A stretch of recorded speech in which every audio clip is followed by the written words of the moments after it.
നന്ദൻ, ചോദ്യപേപ്പർ ചോർച്ചയും പരീക്ഷാ ക്രമക്കേടുകളും ഒക്കെ തടയാൻ ലക്ഷ്യമിട്ടുകൊണ്ട് ഒരു പൊതുപരീക്ഷാ ഭേദഗതി ബില്ല് ഇന്ന് ലോക്സഭയിൽ എത്തുകയാണ്. അതിനു മുൻപ് ഈ ചോദ്യോത്തരവേളയിൽ വലിയ രീതിയിൽ പ്രതിഷേധമുയർത്തുകയാണ് പ്രതിപക്ഷം. ഈ സ്പീക്കറെ ഒരു കാരണവശാലും സംസാരിക്കാൻ അനുവദിക്കുന്നില്ല. എന്താണെന്ന് സഭയിൽ നടന്ന കാര്യങ്ങൾ? അശ്വതി, സഭാ നടപടികൾ ആരംഭിച്ചു. 11 മണിക്കാണ് സഭ ചേർന്നത്. സഭ ചേർന്നപ്പോൾ തന്നെ കോമൺവെൽത്ത് ഗെയിംസിൽ വിജയികളായിട്ടുള്ളവരെ സഭ ഒന്നടങ്കം അഭിനന്ദിച്ചു. ചോദ്യോത്തര വേളയിലേക്ക് കടക്കുവാൻ വേണ്ടി തീരുമാനിച്ചപ്പോൾ മുതൽ തന്നെ പ്രതിപക്ഷം സഭയുടെ നടുത്തളത്തിലിറങ്ങി ബഹളം വയ്ക്കുകയായിരുന്നു. സഭ ചേരുവാൻ വേണ്ടി അനുവദിക്കുന്നില്ല. പലതവണ സ്പീക്കർ വളരെ കൃത്യമായി തന്നെ വ്യക്തമാക്കുന്നുണ്ടായിരുന്നു. അതായത് സഭാ നടപടികൾ തടസ്സപ്പെടുത്തരുത്, ജനാധിപത്യത്തിൻ്റെ ശ്രീകോവിലാണ്, അതിൻ്റെ മര്യാദകൾ കാണിക്കണം, ജനങ്ങളുടെ പ്രശ്നമാണ് ചർച്ച ചെയ്യപ്പെടേണ്ടത്, പ്രതിപക്ഷം ഉന്നയിച്ച ചോദ്യങ്ങൾക്ക് പോലും സർക്കാരിന് മറുപടി നൽകേണ്ടതുണ്ട്. അതിനുശേഷം 1 മണിക്കൂറുള്ള ചോദ്യോത്തര വേളയ്ക്ക് ശേഷം പ്രതിപക്ഷം ഉന്നയിക്കുന്ന ഏതൊരു വിഷയത്തിനും സഭയിൽ ചർച്ച ചെയ്യാൻ തങ്ങൾ തയ്യാറാണ് എന്നുള്ളത് സ്പീക്കർ വ്യക്തമാക്കുകയുണ്ടായി. എന്നാൽ പ്രതിപക്ഷം ഒരു തരത്തിലുള്ള അനുരഞ്ജനത്തിനും തയ്യാറാകാതെ സഭ പ്രക്ഷുബ്ധമാക്കുകയും സഭാ നടപടികൾ തടസ്സപ്പെടുത്തുകയുമായിരുന്നു ഉണ്ടായിരുന്നത്. തുടർന്ന് സഭാ നടപടികൾ 12 മണിവരെ നിർത്തിവെക്കുകയാണ് ഉണ്ടായിരിക്കുന്നത്.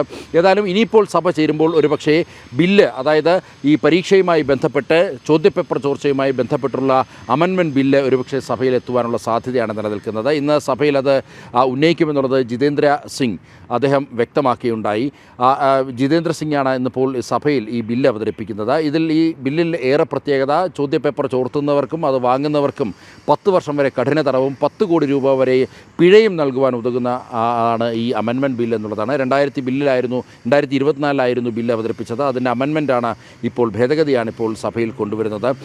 ഭാവി തലമുറയുടെ അല്ലെങ്കിൽ യുവാക്കളുടെയൊക്കെ തന്നെ ഭാവി ഇല്ലാതാക്കുന്ന ചോദ്യപേപ്പർ ചോർച്ചകൾ മേലിലുണ്ടാകാതിരിക്കുവാനുള്ള കർശന നടപടികൾ കേന്ദ്ര സർക്കാർ ഇതിനോടകം തന്നെ കൈക്കൊണ്ടു. ഇതിൻ്റെ ഭാഗമായിട്ടാണ് ഇത്തരത്തിലൊരു അമെൻമെൻറ്റ് ബില്ല് സഭയിൽ അവതരിപ്പിക്കുന്നത്. ഫാസ്റ്റ് ട്രാക്ക് കോടതികൾ ഇതിനോടകം തന്നെ നിലവിൽ വന്നു. 3 മാസത്തിനകം തന്നെ ഈ കേസിന്മേൽ വിചാരണകൾ പൂർത്തിയാക്കി ശിക്ഷാ നടപടികൾ ഉറപ്പിക്കണമെന്നുള്ള കർശന നിർദ്ദേശം നൽകിയിട്ടുണ്ട്. എന്നാൽ പ്രതിപക്ഷം ഇതൊന്നും തന്നെ മുഖവിലയ്ക്കെടുക്കാതെ ഈ നീറ്റ് പരീക്ഷാ ചോദ്യപേപ്പർ ചോർച്ചയുമായി ബന്ധപ്പെട്ടുള്ള വിഷയങ്ങൾ വീണ്ടും സഭയിൽ ഉന്നയിക്കുകയാണ്. അന്ന് ഈ ജന്തർ മന്ദിറിലുണ്ടായിരുന്ന പോലീസ് നടപടികൾ അത് ചർച്ച ചെയ്യണം, പോലീസ് നടപടികളിൽ നടപടി വേണം എന്നുള്ളതാണ് പ്രധാനമായും ഇപ്പോൾ പ്രതിപക്ഷം ഉന്നയിക്കുന്ന ആവശ്യം. ഏതായാലും സഭാ നടപടികൾ പ്രതിപക്ഷം തടസ്സപ്പെടുത്തിയിരിക്കുകയാണ്. 12 മണി വരെ സഭ താൽക്കാലികമായി പിരിഞ്ഞിരിക്കുന്നു. നന്ദ, ഈ പ്രതിപക്ഷം വലിയ രീതിയിൽ അസ്വസ്ഥരാണ്. നമുക്കറിയാം, ഈ CJPയുടെ പേരിൽ പ്രതിപക്ഷം വലിയ രീതിയിൽ പ്രതിഷേധം ഉന്നയിക്കുന്നു. അത് മുതലെടുത്തുകൊണ്ട് ഭാരതത്തിന്റെ ക്രമസമാധാനം തകർക്കാൻ ഈ ദേശവിരുദ്ധ കലാപകാരികൾക്കൊപ്പം അടിയുറച്ചു നിന്ന പ്രതിപക്ഷമാണ് നമ്മുടെ നാട്ടിലേത്. അപ്പോൾ അതിന് പക്ഷേ കേന്ദ്ര സർക്കാർ കൃത്യമായ മറുപടി നൽകി. ധർമ്മപ്രധാന രാജ്യമൊക്കെ നമുക്കറിയാം. എന്തായാലും ധാർമ്മിക ഉത്തരവാദിത്തമൊക്കെ ഏറ്റെടുത്തുകൊണ്ട്, അല്ലെങ്കിൽ വലിയ രീതിയിൽ ഈ കലാപത്തിന്റെ ലക്ഷ്യം മനസ്സിലാക്കിക്കൊണ്ട് ദേശവിരുദ്ധ ശക്തികൾക്ക് തടയിടാൻ വേണ്ടി നിർണായക നീക്കം കേന്ദ്രം നടത്തിയിരുന്നു.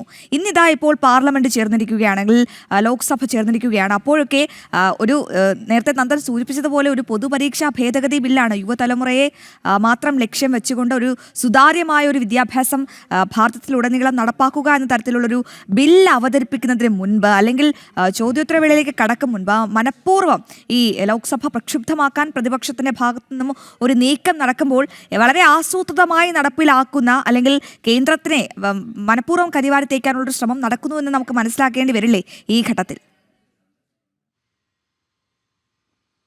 അശ്വതി, ഈ സഭാ നടപടികൾ കഴിഞ്ഞ 20-ാം തീയതിയാണ്, അതായത് പാർലമെൻറ്റിൻ്റെ മൺസൂൺ സമ്മേളനം 20-ാം തീയതിയാണ് ചേർന്നത്. 20-ാം തീയതി മുതൽ സഭ തടസ്സപ്പെടുത്തുന്ന ഒരു രീതിയാണ് പ്രതിപക്ഷം കൈക്കൊണ്ടുപോരുന്നത്.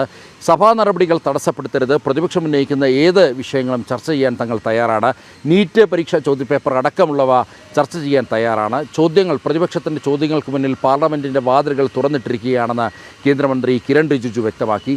എല്ലാ ചോദ്യങ്ങൾക്കുമുള്ള മറുപടി പാർലമെൻറ്റിൽ തരാം, അതിനുള്ള ഉചിതമായ വേദി പാർലമെൻറ്റിലാണെന്ന് JP നദ്ദ, കേന്ദ്രമന്ത്രി കൂടിയായിട്ടുള്ള JP നദ്ദ വ്യക്തമാക്കി.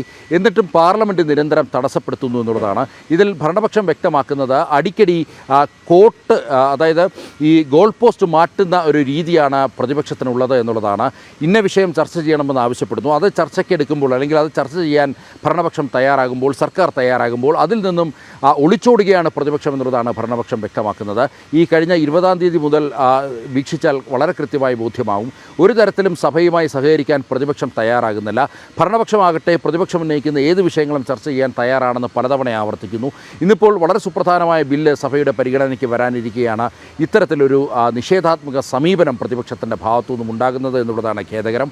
ഈ രാജ്യത്തെ യുവാക്കളുടെ ഭാവി സംബന്ധിച്ചിട്ടുള്ള ചർച്ചകളാണ് നടക്കേണ്ടിയിരുന്നത്. രാജ്യത്തെ യുവാക്കൾക്ക് ഒരു തരത്തിലും ഇനി ഏതെങ്കിലും തരത്തിലും ഇനി ഇത്തരം ചോദ്യപേപ്പർ ചോർച്ചയുമായി ബന്ധപ്പെട്ട് ഒരു തരത്തിലുള്ള അസ്വസ്ഥതകളും ഉണ്ടാകാതിരിക്കുവാൻ വേണ്ടി സർക്കാർ പ്രത്യേകം ശ്രദ്ധിക്കുന്നു. അതിനുള്ള നടപടികൾ കേന്ദ്ര സർക്കാർ കൈക്കൊള്ളുന്നു. അതിൻ്റെ നടപടികളുടെ ഭാഗമായിട്ടാണ് ഇത്തരത്തിലൊരു ബില്ല്, വളരെ സുപ്രധാനമായ ബില്ല് സഭയുടെ പരിഗണനയ്ക്ക് വളരെ ചടുലമായ വേഗത്തിൽ തന്നെ സർക്കാർ എത്തിച്ചത്.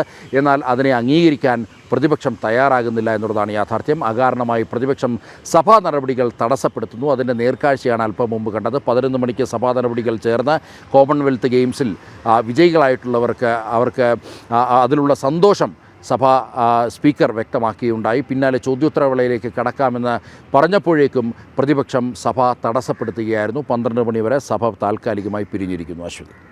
നന്ദൻ, വിവരങ്ങൾ വ്യക്തമാണ്. രാജ്യത്തിന്റെ ഭാവിയെപ്പറ്റി യാതൊരുവിധ ചിന്തയുമില്ലാത്ത ഒരു പ്രതിപക്ഷമാണ് ഇത്തരത്തിൽ പാർലമെന്റിൽ ഒരക്ഷരം പോലും ഉരിയാടാൻ സമ്മതിക്കാതെ പ്രതിഷേധം ഉന്നയിക്കുന്നത്. ചോദ്യപേപ്പർ ചോർച്ചയും പരീക്ഷാ ക്രമക്കേടുകളും ഒക്കെ തടയാൻ ലക്ഷ്യമിടുന്ന ഒരു പൊതുപരീക്ഷാ ഭേദഗതി ബില്ല് ലോക്സഭയിൽ എത്താനിരിക്കെയാണ് പ്രതിപക്ഷത്തിന്റെ ഒരു നീക്കം. ചോദ്യപേപ്പർ ചോർത്തിയാൽ തടവ് ശിക്ഷ 10 വർഷം വരെയാക്കാനും 10 കോടി രൂപ പിഴ ചുമത്താനുമുള്ള വ്യവസ്ഥ കൂടി ഈ ബില്ലിലുണ്ട്. അപ്പോൾ